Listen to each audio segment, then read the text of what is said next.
It's safe to say that the FIA has been busier than usual these past 2 weeks. From the allegations that Red Bull had exceeded the budget cap for the 2021 season, to now putting drivers' lives at risk in the recent Japanese Grand Prix. And as we are now only a few hours away, as I'm making this, before the FIA reveals whether or not Red Bull had exceeded the cost cap. And barely 24 hours since Pierre Gasly's life was at risk in Japan. How are the teams and drivers reacting to the FIA's recent mistakes? What does the FIA have to say for themselves? Well, let's talk about it then. But before we do, consider subscribing to the channel so you do not miss out on our latest uploads. Now that's out of the way, let's get started.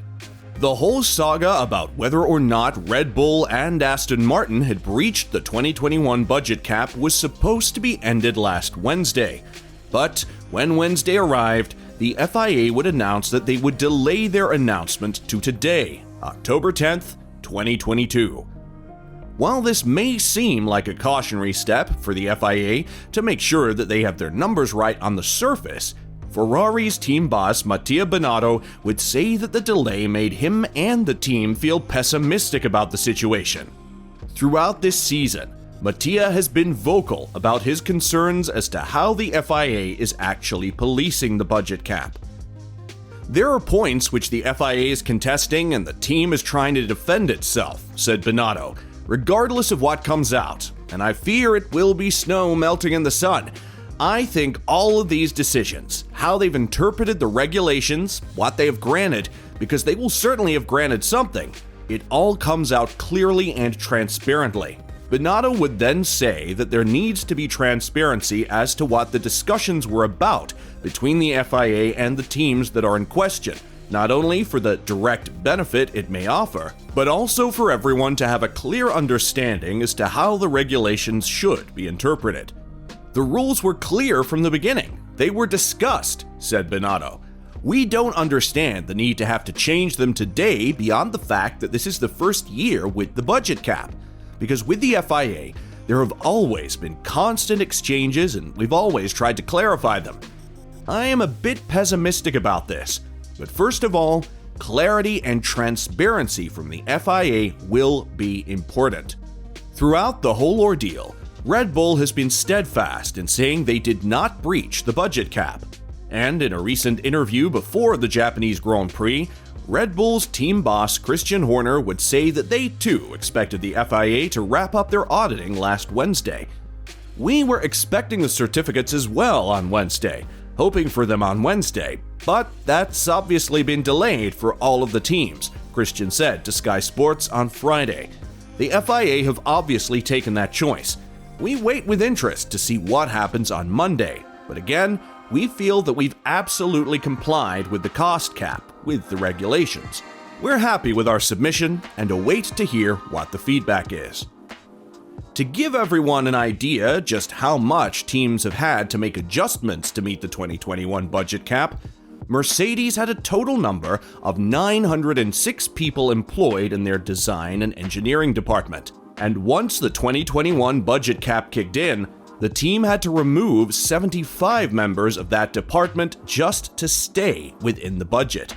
Which is why Mercedes team boss Toto Wolff would describe the changes that the team had to make just to stay within the cap as painful. What has happened in F1 is that by setting a spending limit on the largest part of the cost centers in the team, we had to restructure and change our processes, make people redundant, unfortunately also to fit into the cost cap, Wolff told motorsport.com, which is particularly painful if you hear the discussions of teams not having done that. As an organization that was spending on engineering in order to achieve the best performance and suddenly needing a structure that needs to analyze from the moment of purchase throughout the production, the logistics and then deployment on the car, and setting priorities of what you give to the car, that's super painful and difficult. But then again, no sense in painting Red Bull as the devil, since nothing is official until the FIA reveals their findings. But for now, what is certain is the mistake the FIA had made in the recent Japanese Grand Prix. I'm sure everything is still fresh in everyone's minds, But for those who haven't seen the race, the FIA and circuit staff parked a tractor on the circuit while drivers were still on their way to the pit lane. This mistake is reminiscent of what happened to Jules Bianchi, rest in peace, back in 2014 when the French driver collided with a tractor, which ultimately cost him his life. The reoccurrence of this has caused an uproar amongst the drivers, with AlphaTauri's Pierre leading the charge. I tried to slow down, not in an erratic manner, because if I slammed the brake, I would have lost the car and ended up in the crane, said Gasly in his post-race interview. I was 2 meters away from passing away today, which is not acceptable as a racing driver. Many pundits would question why Gasly was running so fast in such treacherous conditions, and coupled with the fact that just before he passed the tractor, it had been announced that the race was red flagged and that every car should come back to the pits. Gasly would also address this by saying, "We were all in the pit lane a minute later for the red flag," he added. "Risking my life for 1 minute? I don't think that is acceptable. We have a delta lap time. There is a certain process that we've got to follow under the safety car. I was respecting it, and there was a crane on the racing line.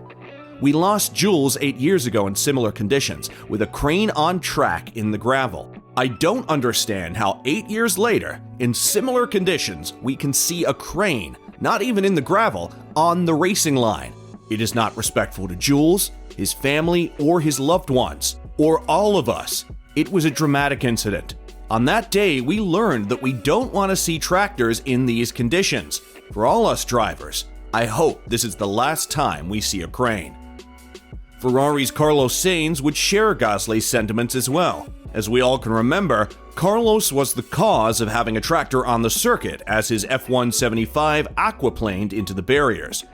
Disappointed for crashing the car and for the team, but at the same time, the conditions were pretty much impossible with the visibility and aquaplaning with the intermediate tires, he said. "I tried to get out of the slipstream to see something, but as I did, I get more water in the tire and go aquaplaning, which sent me into a spin. Everyone behind you cannot see where you are in the middle of the track, so you're kind of praying for anyone not to hit you. People complain about driving in the wet, but how can you drive a Formula One car at 200 kilometers per hour without visibility? I still don't know why in these conditions we keep risking having a tractor on track because it's just worthless. If you're going to red flag it anyway, why risk it?" After the race, the FIA would issue a statement where the governing body would say, "While it is normal practice to recover cars under safety car and red flag conditions, due to the particular circumstances and also taking into account feedback from a number of drivers, the FIA has launched a thorough review of the events involving the deployment of recovery vehicles during the Japanese Grand Prix. This is part of the common practice of debrief and analysis of all race incidents to ensure continual improvements of processes and procedures." And there you have it, guys. So, what are your predictions regarding the 2021 budget cap? And how do you think the FIA should make amends for putting a driver at risk? Let us know in the comments section below. And as always, don't forget to like and subscribe to the channel if you haven't.